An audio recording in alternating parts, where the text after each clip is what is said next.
Rave ಪಾರ್ಟಿಯಲ್ಲಿ ಭಾಗಿಯಾದವರ ಮಹಜರ್ ಮುಕ್ತಾಯ ಹಿನ್ನೆಲೆ farm house ಒಳಗೆ ಕೊಂಡೊಯ್ದ ಪ್ರಿಂಟರ್.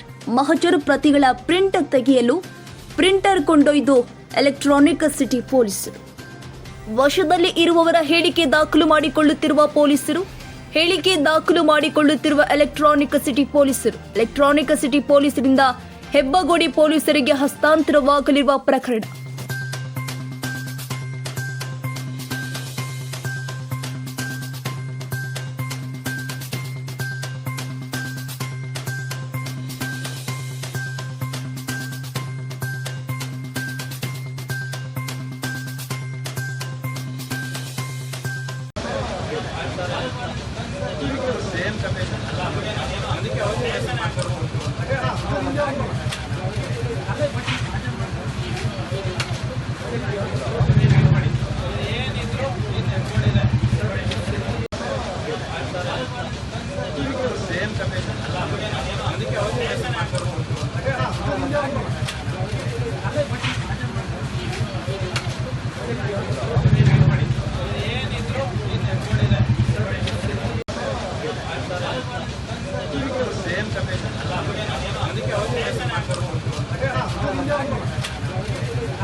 ಕ್ಷಣದ ಸುದ್ದಿಗಾಗಿ News81 Kannada YouTube channel subscribe ಮಾಡಿ. ಹೊಸ ಸುದ್ದಿಗಳ ನೋಟಿಫಿಕೇಶನ್ಗಾಗಿ ಬೆಲ್ ಐಕಾನ್ ಕ್ಲಿಕ್ ಮಾಡಿ.